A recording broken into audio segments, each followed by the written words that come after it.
During the school holidays, I took my daughter to a park. I had barely entered the park entrance with my daughter when a supercar crossed the solid line and rear-ended us. The man climbed out aggressively. Do you even know how to drive? Do you know how much this car costs? You can't afford it even if you went bankrupt. I frowned and pointed at the solid lane marking on the road. Sir, you crossed the line and caused the collision. It's your fault. He cut me off impatiently. No, you're obviously at fault here. When you see a multi-million-dollar supercar like mine, you're supposed to move aside. Now pay me for the damages. I almost laughed from disbelief. Great, a professional bully. I pulled out my phone to call the traffic police. Before I could dial, the man, Saul Matthews, shot me a contemptuous look and grabbed my wrist, stopping the call. Calling the cops won't help. My wife has serious connections. I want $200,000 right now. Call your family and sell your house. If you make me mad, I'll ruin you. He was being completely unreasonable. He caused the accident, but he kept shouting like the victim. A crowd quickly gathered around us. Someone gasped. I've seen that car on TV. Only 50 exist worldwide, and it's worth $10 million.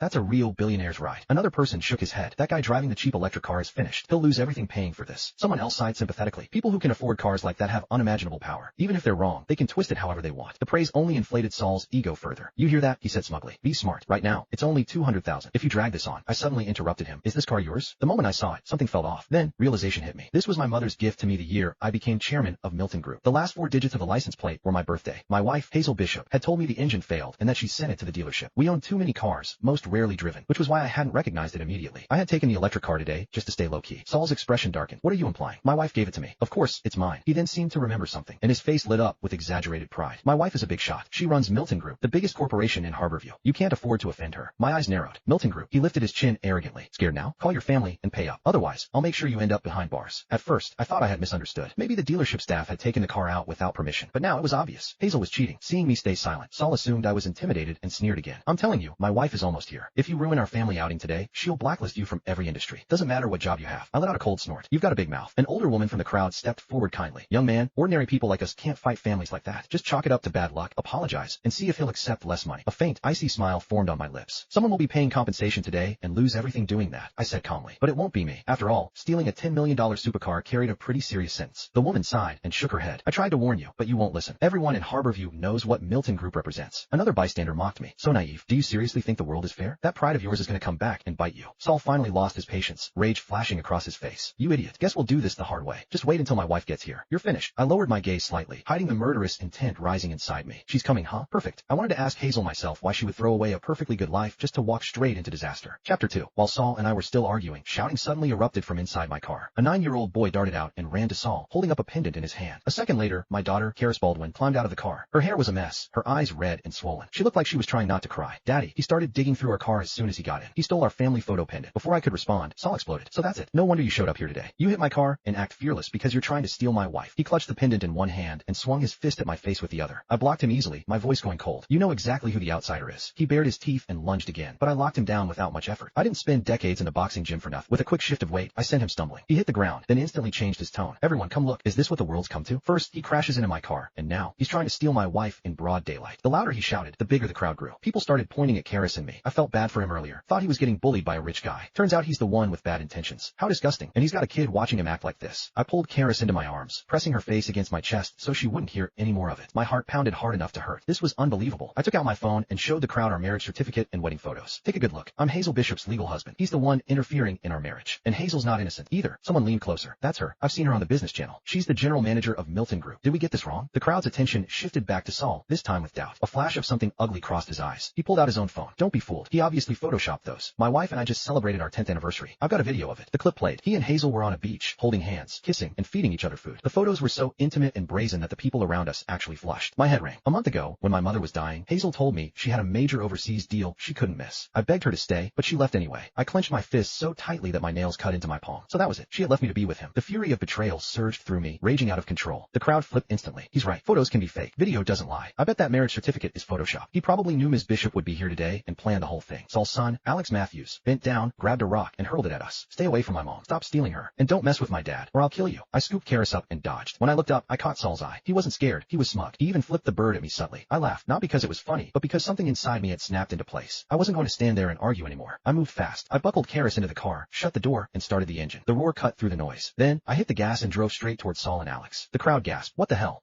Someone screamed. I slammed the brakes with barely a foot of space left between my bumper and them. Through the windshield, I saw Saul's face drain of color. His legs gave out, and he collapsed onto the pavement. I smiled at him through the glass. Scared already? Then how was he going to handle what would come next? At that moment, a black car sped toward us. I glanced at the license plate. Hazel was here. Chapter 3. The moment Hazel stepped out of the car, she rushed straight to Saul and Alex. Alex ran to her first, his face scrunched up as he complained. Mom, Someone tried to run Dad and me over. Saul wrapped an arm around Hazel and shot me an accusing look. This is all your fault. I don't know what kind of creep you attracted, but he's trying to kill us, just to take our place. Hazel's expression softened immediately, and she comforted him. Don't say nonsense. You and Alex are the only ones I care about. Who bullied you? I'll handle it. Whatever you want, I'll make it happen. From inside my car, I watched the devoted couple through the window, my chest turning cold. I pushed the door open and stepped out. Hey Hazel, I said evenly. They were talking about me. I did that. Her angry expression froze. The color drained from her face for a split second. Saul quickly pulled her closer and pointed at him. It's him. Hazel, you have to stand up for Alex and me. Blacklist him from every industry. I stepped forward, locking eyes with her. Don't you have anything to explain? Hazel's lips parted, but no words came out. Someone in the crowd shouted, MS. Bishop, this guy claimed he's your husband earlier and even showed a marriage certificate. You can't let people like that ruin your reputation. Another voice joined in. He seriously thinks he has a shot with Ms. Bishop? Just look at how in love she and Mr. Matthews are. The moment she arrived, all her attention was on Mr. Matthews. Like he ever stood a chance. Homewreckers like him are disgusting.